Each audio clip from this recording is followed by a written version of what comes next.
After 3 days of silence from my lawyer boyfriend, I drafted an apology text, just to get him to the courthouse for our wedding. But the moment I hit send, his childhood sweetheart posted their marriage license online. After all this time, it's still you. Coworkers gossiped in the comments, waiting for my meltdown. I simply replied, invite me to the baby shower. I'll bring a generous gift. The post vanished. He called, voice sharp, Audrey needed legal help. It's just paperwork. Must you be so dramatic? Apologize publicly now, and I'll marry you after she recovers. He forgot this was his 67th cancellation. When he hung up, expecting me to beg during his usual breakup countdown, I didn't play along. My resignation was already submitted. After I ignored more than a dozen of his frantic calls, he finally sent a furious text. Jenna, have you lost your mind? How dare you hang up on me? You screwed up, and you think you have the right to be angry? You have 5 minutes to post an apology. Otherwise, we're done. In our 10 years together, I'd heard threats like this 100 times. And every single time, I was the one to cave, to apologize, to beg. This was the first time I'd ever just hung up on him. When I didn't immediately respond, Dylan started his signature social media countdown. He had a rule. 3 days of silent treatment meant we were broken up by default. My devotion had made him arrogant, and he wielded this rule like a weapon, using the public pressure of the countdown to break me every time we fought. For 10 years, it had worked perfectly. I would always crack just before the timer ran out. But this time was different. I was tired. I was done being his fool. Shortly after Dylan's post, his childhood sweetheart, Audrey, posted one of her own, making sure to tag me. It was just a little joke with Dylan. I didn't mean for it to go public. I had no idea Jenna would react so strongly. Now I'm almost afraid to talk to her in case I accidentally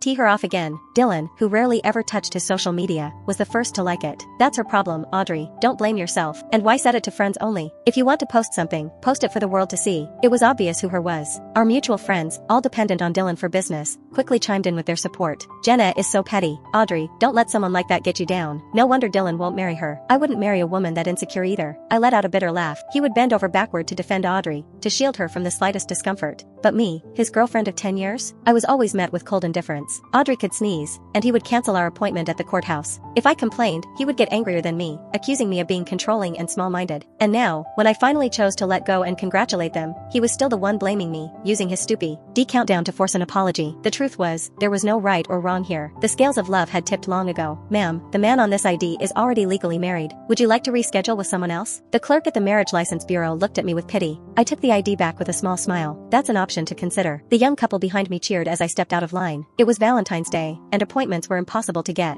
I had been waiting here since dawn just to get a spot. But now, looking at the appointment form in my hand, I didn't hesitate. I tore it into pieces and threw it in the trash. I had filled out that form 67 times. I had given him 67 chances. Each time, I had shown up just like today, full of hope, watching other couples come and go as I waited for him. And each time, just before our appointment, he would call with an excuse about an urgent matter at the firm. When I questioned him, he'd throw his clients in my face. Jenna, a client's case is their entire life on the line. Are you really asking me to abandon them for a piece of paper? How can you be so selfish? He would say it with such righteous indignation, his voice dripping with condescension. He never knew that after he ditched me for Audrey, she would send me taunting messages. Dylan's cooking is amazing. I bet you've never had it, have you? I walked a little too far today, and Dylan was so worried he bought me a luxury car. I seem to recall you're still using a bike share, right? And now, he had gone so far as to get a marriage license with her. It was time for our relationship to end, for good. As soon as I walked out of the courthouse, I saw that my resignation request had been rejected. HR told me that Dylan hadn't been in the office for days and couldn't approve it. They gave me an address and told me to find him myself. Determined to leave properly, I gritted my teeth and went. The address was a pool hall. Audrey had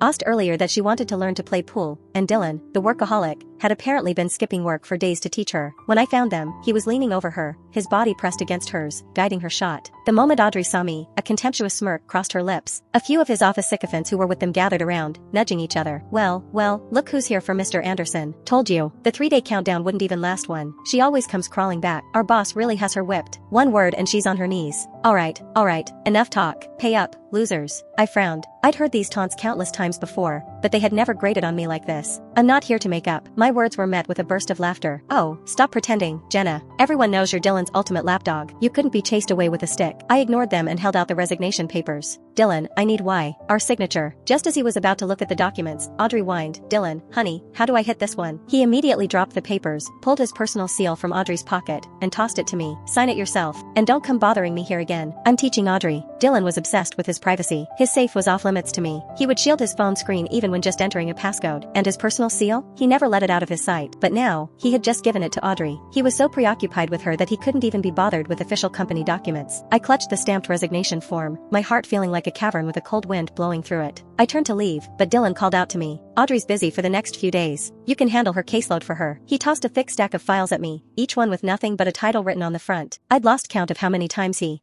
asked me to do Audrey's work. All I knew was that every time I finished, she would take the credit. But if I made a single mistake in the rush, the blame would fall squarely on my shoulders. Sometimes, I'd lose my temper and refuse. He would then accuse me of being heartless, of not caring about him or the firm. He'd say if I didn't do it, he would, and I, feeling guilty about his workload, would always cave. But all my sacrifices had only earned me his entitlement and contempt. But now, I was no longer an employee. The firm's business was no longer my problem. No, I've resigned. Before I could finish, Audrey's whiny voice cut in. Dylan, it's okay. If Jenna doesn't want to do it, I can do it myself. Dylan immediately softened. You just went through a divorce. You're in no state to work. Go on, have fun. Don't worry about it. Then, his tone toward me turned to ice. Don't you understand? You've already upset Audrey enough with that social media stunt. Now I'm giving you a chance to make it up to her, and you're refusing? You keep this up, and in 3 days, you could be on your knees begging, and I still wouldn't take you back. I almost laughed. My mother had passed away unexpectedly, and I had been so grief-stricken I'd fainted multiple times. All Dylan had said was, when you're done crying, get back to the office on time. There's a lot of work to be done. But Audrey? She'd been divorced for 2 years, and she could still use it as an excuse to skip work. Then don't take me back. I don't care. I turned to leave. Dylan's face was a mask of shock. The coworkers were stunned into silence. Audrey, however, just chuckled. Jenna, if you don't want to do the work, just say so. There's no need to play these hard-to-get games. At her words, the tension in Dylan's face immediately eased, replaced by his usual confident smirk. His voice softened. All right, Jenna, I know I've been neglecting you lately. Just be a good girl and finish Audrey's work, and in days, I'll go with you to get the license, okay? I scoffed. The same empty promises. But this time, I wasn't buying. I didn't answer. I just walked away. The coworkers started their snide remarks again. What's the point of pretending? Just watch. By tomorrow at the latest, she'll be back, begging. A wicked thought crossed my mind. I wanted to see them lose their bet. I smirked and looked back at them. Fine, you just wait and see. With my resignation approved, I immediately joined my best friend's law firm. In the legal world, your reputation follows you, not the firm you work for. My friend was so thrilled to have a top-tier lawyer like me on her team that she practically bowed down in gratitude. She offered me 10 times the salary Dylan had been paying me and gave me a villa. I was finally able to move out of my dilapidated rental apartment. Many of my clients had been shocked to learn that a high-profile lawyer like me lived in such a rundown place. I always brushed it off, saying I was a minimalist and didn't care about material things. The truth was, I had willingly taken a junior-level salary so that Dylan's firm could grow. At first, he had been grateful, but over time, he came to see it as his due. Once, when the heating in my apartment broke in the middle of winter, I asked him for money to replace it. He called me extravagant, said I had changed, that I was only after his money. But for Audrey, he would buy a sprawling mansion without a second thought. Even her dog's house had heating. The day I was moving, I ran into Dylan and Audrey. They were with his parents, a happy family of 4 enjoying a meal at a fancy restaurant. I froze for a second. I remembered the first time I had gone to his house. I had arrived with armfuls of gifts, but his parents had served me a table full of leftovers. When I awkwardly suggested we all go out to eat, they accused me of being a gold digger, of mooching off their son and developing wasteful habits. In the end, I had to cook for the entire family. After I'd prepared a full meal, his mother had thrown down her chopsticks, complaining my food was too salty. She'd said only laborers ate such salty food, that it was what she'd expect from someone with my rural background. The gifts I had brought them ended up in the hands of the building's cleaning lady. Compared to this scene, I felt like a complete clown. Dylan's parents were enthusiastically piling food onto Audrey's plate. Audrey and our Dylan are just perfect for each other, his mother gushed. If you hadn't been tricked by that other man all those years ago, you two would never have missed your chance. I think the time is right now. You two should just get together, his father chimed in. Exactly. Audrey has already landed several big clients for Dylan since joining the firm. She has a bright future ahead of her. Not like that useless Jenna, who's only good for cooking and cleaning. I trembled with rage. I had been the one to land those clients. Dylan had just credited them to Audrey's name. The money I earned had practically kept the entire firm afloat. But Dylan had never once praised me. Instead, he constantly belittled me, saying I was only successful because of the platform his firm provided. And now, faced with his parents' slander, he said nothing to defend me. He just sighed and said, well, we've been together for so long. I guess I'll just make do. My heart plummeted. All these years, to him, I was just someone to make do with. His mother, however, was not satisfied with his answer. Dylan, I'm telling you, that Jenna is bad luck. Just look at how her parents died so young. Marrying her will bring you nothing but trouble. Dylan didn't respond, but I was already overwhelmed by tears. My parents had died giving blood to save his. Years ago, his parents were in a car accident and were in critical condition. My parents, who had a matching blood type, didn't hesitate to donate, but they needed more blood than my parents could safely give. Dylan had been a sobbing mess. My parents, knowing how much I loved him, secretly donated more blood than their bodies could handle. In the end, his parents were saved, but mine passed away. The Anderson family had been consumed with guilt at first, promising to compensate me for my loss, but the compensation never came. Instead, I became the bad luck they whispered about. I couldn't bear to listen to their vile talk any longer. I turned to leave.